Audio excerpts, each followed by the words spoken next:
अस्त्र माइक्रो को लेकर क्या शुरुआत करना चाहेंगे? माला मैम, आप बताइए। अस्त्र माइक्रो 3% की तेज़ी देखने को मिल रही है 1420 के आसपास। इधर काफ़ी दिनों से हमने शामिल नहीं किया था, कुछ एक दर्शकों की टिप्पणी आ रही थी, कुछ शेयर जो है, तो मैंने सोचा पहले वो शेयर डिस्कस कर लेते हैं जो इधर हाल फिलहाल में डिस्कस नहीं हुए।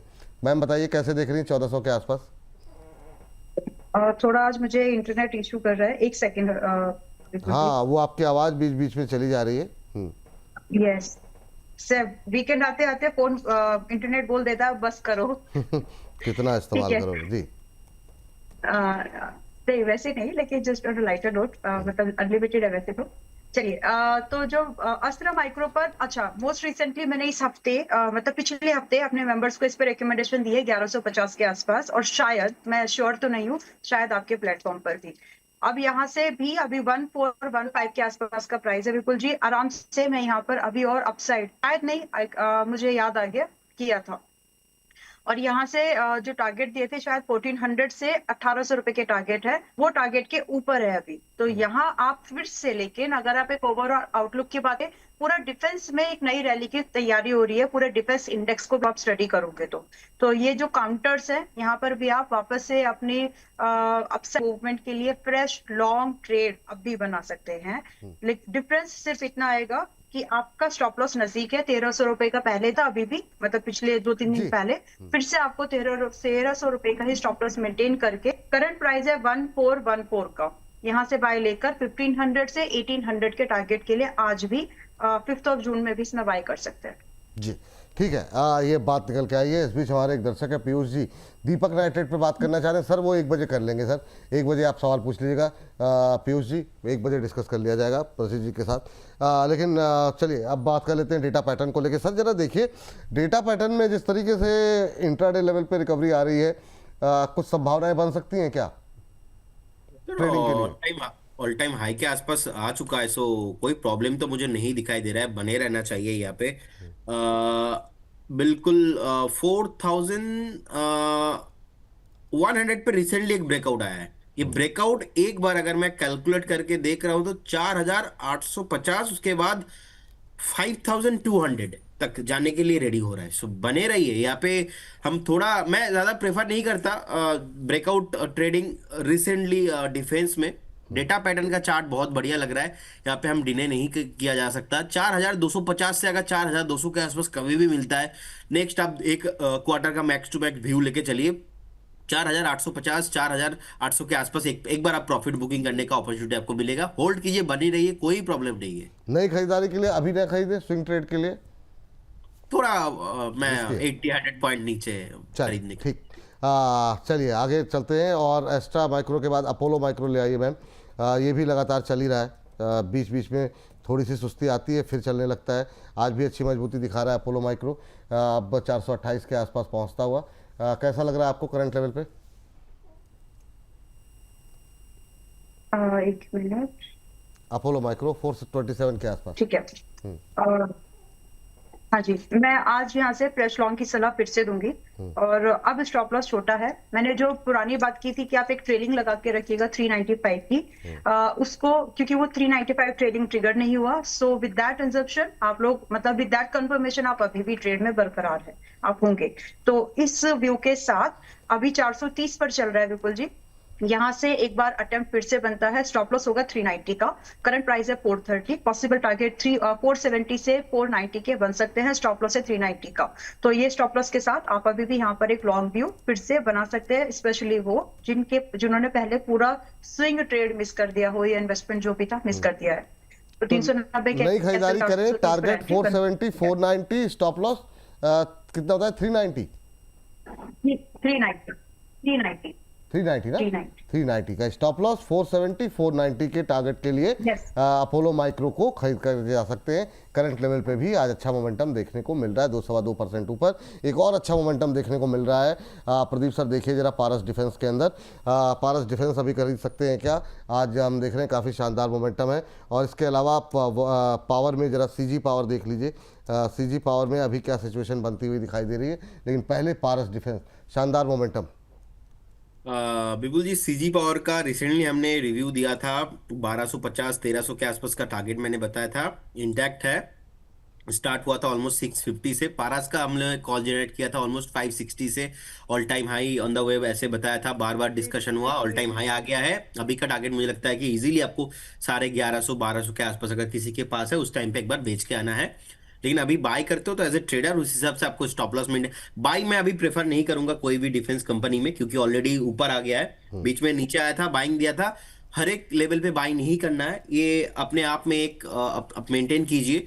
मुझे लगता है कि ये रैली कंटिन्यू रहेगा, लेकिन फ्रेश बाय करने का सलाह नहीं रहेगा। लेकिन अगर आप उतना एग्रेसिव हो एंड रिस्क लेना आपको आता है तो definitely you can buy, no problem इसमें। मैं यहाँ पे ऑलमोस्ट 874 के लेवल पे एक स्टॉप लॉस मेंटेन करना पसंद करूंगा, और मुझे लगता है कि विपुल जी इजीली नेक्स्ट आने वाला एक डेढ़ महीने में एक बार 1050, उसके बाद 1100, उसके बाद 1200 तक भी ये पारस डिफेंस आपको आते हुए दिखाई देंगे। ये बात जो है निकल करके आई है पारस डिफेंस को लेकर के। दो स्टॉक्स जो अंबाला जी आपके पास जा रहे हैं वो हैं, एक तो अदानी पावर और दूसरा है एचएल को लेकर के बहुत लोग कह रहे हैं कि आजकल आप छोड़ दे रहे हैं। तो नहीं, छोड़ नहीं रहे, काफ़ी रोज चर्चा हो रही है, इधर छूट गए होंगे। मैम दोनों पे आपकी राय? वो इसलिए भी क्योंकि एचएल में अभी कुछ खास मूवमेंट है हाँ, नहीं, मतलब कोई एक्शन नहीं देखने को मिल रहा जी। यस। और जिन लेवल्स पर बाइंग या फिर सेलिंग करने का, सेलिंग तो करना नहीं है इसमें, बट जिन लेवल्स पर बाय करने का विचार है वो भी आए नहीं है। तो जनरली पेशेंस कंसोलिडेशन वाला फेज है ये। तो फिलहाल के लिए एचएएल जो अभी चल रहा है आपका 4243 पर, 4243 पर। तो मैंने पिछली बार एक स्ट्रैटेजी शेयर की थी और अभी भी वही रेंज के पास है प्राइस। आपको एचएएल बहुत पसंद है, जो कि होना भी चाहिए एक लॉन्ग टर्म इन्वेस्टमेंट आइडिया के तौर पर। हालांकि फिलहाल के नंबर्स अच्छे नहीं है ऑर्डर बुक के मामले में, बहुत सारी और चीजों के मामले में। तो फिलहाल आप यहाँ पर अपना आधा 50% एक्सपोजर इंट्रोड्यूस कर सकते हैं, आधे पर बाय कर सकते हो। रिमेनिंग को 3700 या फिर 3800 ये रेंज 2-3 दिन जब आए तब आप वहां पर अपना 50% की क्वांटिटी को कंप्लीट करके अपनी पोजीशन कंप्लीट कर लीजिए। आपका एवरेज भाव बनेगा उस समय लगभग 4000 समथिंग का। ये एक स्ट्रैटेजी है जहां पर आपको छोटे छोटे स्टेप सावधानी से लेने हैं ताकि इसकी वोलेटिलिटी को आप हैंडल कर सके। और एल्स अगर आपको मान लीजिए 3700 नहीं आया तो आपका ब्रेकआउट पहले आ जाएगा। तो उस कंडीशन में आपकी पोजीशन जो है आप 4450 के ऊपर भी कंप्लीट कर सकते हैं। दोनों कंडीशन में टारगेट्स तो सेम है, जो कि 5000 से 6000 के होंगे, लेकिन स्टॉप लॉस बदलेगा। मान लीजिए कि आपका पहले ब्रेकआउट आ गया, आपने आधा आज खरीदा है और उसके बाद ब्रेकआउट आ गया 4450 का। उस कंडीशन में आपका स्टॉप लॉस हो जाता है सिर्फ 4000। लेकिन अगर आपको एवरेज करने का मौका पहले पड़ गया तो उस कंडीशन में आपका स्टॉप लॉस बच जाता है 3500 का। ये डिफरेंस है, बाकी टारगेट्स में कोई बदलाव नहीं है। और धीरे धीरे करके खरीदना शुरू करो। हर समय डरते रहोगे तो बनाएंगे काम कब करोगे? डर को मैनेज करो। डर को मैनेज करो, ये मतलब ज्ञान की बात आपने बताई है मैम। मैनेज करने की कोशिश सब लोग कर रहे हैं। चलिए, और बाज़ार में जिस तरह की वोलेटिलिटी है तो मैनेज करना आना ही पड़ेगा, वरना फिर काम कर नहीं पाएंगे। फिर से बाज़ार ऊपर से नीचे हल्का हो गया। लेकिन प्रदीप सर के लिए जो देखिए जरा, फिर से जो है अब ऑलमोस्ट फ्लैट होता हुआ साथ, अभी 4 पॉइंट रह गई थी रिकवरी। क्या ही कहा जाए, पूरा डब्लू बना करके छोड़ेंगे लग रहा है। हाँ, टाटा पावर, और अभी तक वी शेप लग रहा था, अब जो है डब्लू बनने की तैयारी में है। टाटा पावर और आइडिया फोर्स दो हैं सर आपके लिए। टाटा पावर में काफ़ी लंबे समय से आप बुलिश रहे हैं, आइडिया फोर्स पे भी आपकी राय पॉजिटिव रही है, अभी क्या करना चाहिए सर? सर आइडिया फोर्स में बने रहना चाहिए। मुझे लगता है कि ये स्टॉक आपको बहुत जल्दी 1100 के ऊपर आते हुए दिखाई देंगे। होल्ड कीजिए, बने रहिए।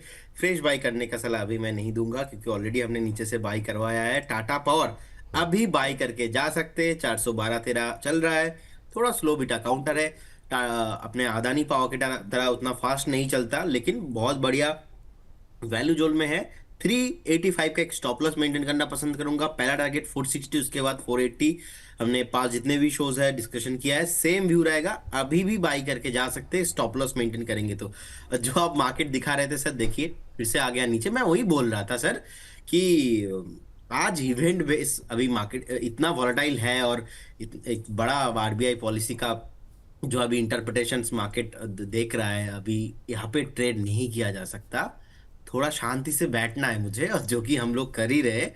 स्टॉक स्पेसिफिक मूव आएगा, लेकिन इंडेक्स आज और भी ज्यादा वोलेटाइल रहने वाला है सेकेंड हाफ में। तो इसीलिए ना 50 पॉइंट ऊपर में एक्साइटमेंट है ना, 50 पॉइंट नीचे में कोई भी अरे यार नीचे क्यों आ गया, वो नहीं करना, वो दलदल में फंसना नहीं हमको। बहुत शानदार सर, बहुत शानदार। चलिए अब जरा बातचीत कर लेते हैं मीनाक्षी गुप्ता जी की। सम्मान कैपिटल, हाँ, यस, सम्मान कैपिटल में क्या हो गया? 192 का टारगेट आ गया, कल दिया था दोबारा एंट्री के लिए 180 179 180 के भाव पर टारगेट आ चुका है। तो यहाँ पर जो स्विंग ट्रेडर्स थे, होप कि आपने प्रॉफिट बुक कर लिया है, अगर नहीं तो आप गलती कर रहे हो। ट्रेलिंग लगा लीजिए 181 का, ताकि आपका कम से कम प्रॉफिट थोड़ा ही सही लेकिन प्रॉफिट ही आए, ताकि आपकी कैपिटल से कुछ भी ना जाए। मेरे हिसाब से फर्स्ट टारगेट 192 आ चुका है और 210 सेकंड था। चलिए ठीक है मैम, ये बात यहाँ पर निकल कर के आई है। अब बात कर लेते हैं, आपके हिस्से जा रहा है GRSC ऑलमोस्ट फ्लैट ट्रेड करता हुआ आधे % के आसपास। और अभी GRSC ले लीजिए मैम, एक स्टॉक और आप इरिडा, हाँ इरिडा पावर में इरिडा आप देख लीजिए मैम, 124 23-24 पे ही घूम रहा है मैम। कब तक घूमेगा ये इस रेंज में? समय लगेगा बिल्कुल जी, मतलब कुछ पैकेजेस चाहिए इसको, गवर्नमेंट सपोर्ट चाहिए थोड़ा सा, और चलेगा लेकिन और सिचुएशन ऐसी है कि इसको चलना पड़ेगा, मतलब जो भी है, लेकिन समय लगेगा, फिलहाल इतने बोल सकते हैं। लेकिन इसको इस समय के साथ में हमको इस इरेडा जैसे स्टॉक को चलने के लिए वो वाले अनाउंसमेंट्स नहीं आए कि हम ये रिलीफ पैकेज दे रहे हैं कि आप आगे खूब भर भर के रिन्यूएबल एनर्जी प्रोजेक्ट्स को फाइनेंस करो, वो वाली चीज मिसिंग है अभी। तो उसका इंतजार है, जब वो आ जाएगी तो स्टॉक चलेगा नहीं, शायद भागने लगेगा। तो एनीवेज अभी जो 124 का भाव है, 115 रुपए का स्ट्रिक्ट स्टॉप लॉस, 115 रुपए का स्ट्रिक्ट स्टॉप लॉस, 2 बार इसलिए रिपीट किया ताकि आप इग्नोर ना करें, आप इसको मेंटेन करके ही कोई भी पोजीशन बनाए। और अभी 124 रुपए 40 पैसे पर चल रहा है, क्या यहाँ बाय कर सकते हैं? हाँ, 10 रुपए का स्टॉप लॉस है, 9 रुपए का, यहाँ से 10 से 9 रुपए का ये मैनेज किया जा सकता है। तो इसके अगेंस्ट में आपके टारगेट 140 175 रुपए के अब भी ओपन है। तो रिस्क लेना अगर वाइबल लगे आपको, मैनेजेबल लगे आई मीन टू से, तो ये रिस्क अब भी आप ले सकते हैं। 115 का ही स्टॉप लॉस यहाँ पर मेंटेन करना है। दूसरा काउंटर आपने GRSC बताया है। GRSC इसने लोअर लेवल वो ब्रीच नहीं किया जिसकी मैं बात कर रही थी कि इसका ट्रेडिंग लगा के रखिए, तो वापस से संभल कर ऊपर ही आ गया थोड़ा। तो फिलहाल के लिए 2680 चल रहा है। अगर आप इसमें सिर्फ स्विंग ट्रेड ढूंढ रहे हो तो भी पॉसिबल है, एक छोटे स्टॉप लॉस पर, विच इज 2500, 2500 का स्ट्रेट स्टॉप लॉस। कटे तो छोड़ दीजिएगा, चाहे मैं शो में हूं या नहीं हूं। तो आप अभी चल रहा है 2680 पर, 2680 पर, यहाँ पर बाय लेके लगभग आप लूज करेंगे 180 रुपए पॉइंट वाइज। तो अगर आपको ये वाइबल लगे तो यहाँ से आपके लिए जो पहला टारगेट होगा 2850 से लेकर के 3200 के बन सकते हैं। तो स्टॉप लॉस छोटा है, इसलिए मैं यहाँ पर आपको बाय करने की सलाह दूंगी अभी भी। लेकिन इन्वेस्टर के लिए तरीका अलग है, वो बाद में कभी डिस्कस कर लेंगे, but this is as of now for swing traders. ठीक है मैम। PFC और शिपिंग कॉर्पोरेशन ऑफ इंडिया जो है, दो ये काउंटर जो है थोड़े से डिस्कस कर लेते हैं। PFC आज अच्छा मोमेंटम दिखा रहा है, बल्कि ये दोनों भाई जो है PFC REC दोनों में ही अच्छा मोमेंटम है। सर PFC में क्या करना चाहिए, अभी क्या सलाह रहेगी आपकी? सर PFC थोड़ा धीमे चलता है एंड कहीं ना कहीं मुझे लगता है कि बने रहना चाहिए, किसी के पास पोर्टफोलियो में है तो 468 470 तक रैली कंटिन्यू हो सकता है। स्टॉप लॉस थोड़ा लंबा हो रहा है 365 के रेंज पे, तो बाइंग अगर किसी को करना है तो वो रहेगा 390 से 380 के जोन पे, तब जाके रिस्क रिवॉर्ड रेशियो आपके लिए फेवरेबल होगा। बिफोर दैट मैं वेट करना पसंद करूंगा। लेकिन SCI shipping corporation of India ये अच्छा जोन पे है एंड हम करेंट जोन से एक बार बाय करके जा सकते हैं। ये लंबा इन्वेस्टमेंट वाला कोई पिक नहीं होगा, बस एक swing trade next 12-15 trading session के लिए। 317 चल रहा है, 318 चल रहा है प्राइस, 338 उसके बाद मुझे लगता है कि एक बार ऑल टाइम हाई जाने के लिए रेडी हो सकता है पर्टिकुलर स्टॉक। स्टॉप लॉस मैं यहाँ पे 296 के लेवल पे मेंटेन करना पसंद करूंगा। जिस तरीके से बेस बना है रिसेंटली, क्योंकि एक बार हम लोगों ने देखा है कि ब्रेकआउट के बाद प्रॉफिट बुकिंग हो गया है, यहाँ पे फिर से मोमेंटम आ रहा है, तो स्ट्रेंथ कंटिन्यू रखना चाहिए। All time high on the way, बहुत जल्दी एक न्यू हाई आपको आते हुए दिखाई देंगे। चलिए कोचिन शिपयार्ड मैम जरा देख लीजिए अभी क्या करना चाहिए। कोचिन शिपयार्ड में कोई संभावनाएं हैं क्या? और इसके साथ साथ आप NTPC ले लीजिए। दोनों पे बहुत संक्षिप्त में, क्योंकि हर्ष आ चुके हैं, तो अभी ये सेगमेंट तुरंत समाप्त करना होगा जी। कोचिन शिपयार्ड 1474 पर अभी है, थोड़ा सा रुक जाते हैं। वैसे तो बाय देखो कर सकते हैं, लेकिन स्टॉप लॉस अभी भी थोड़ा डाइसी लग रहा है, ऐसा लग रहा है कि हिट हो जाएगा। अगर आप वो प्रोबेबिलिटी के अराउंड प्ले करना चाहते हो तो इट्स फाइन, अगर रिस्क नहीं लेना चाहते तो छोड़ दीजिए। थोड़ा और बेहतर काउंटर मुझे इससे IGL लग रहा है, बट क्योंकि जस्ट डिस्कस करना है तो फॉर दैट पर्पस यहाँ आप अपने जो भी आपकी पोजीशन पहले से है 17 आई बेग योर पार्डन 1370 यानी 1370 का आप एक स्टॉप लॉस ट्रेलिंग जो भी आप इसको कहना चाहे कह सकते हैं, बाइंग इसी भाव के साथ जो करंट प्राइस है स्विंग ट्रेड के लिए किया जा सकता है, लेकिन स्टॉप लॉस यही होगा। ट्रिगर हो जाए तो पोजीशन बहुत ज्यादा आपको जी। क्रिपिंग नहीं करना है, छोड़ देना। टारगेट की एक्सपेक्टेशन आप यहाँ पे 1550 से 1600 की रख सकते हैं। शॉर्ट टर्म स्विंग टारगेट है, इन्वेस्टमेंट के लिए शायद बेहतर प्राइस हमको जल्दी मिल जाए।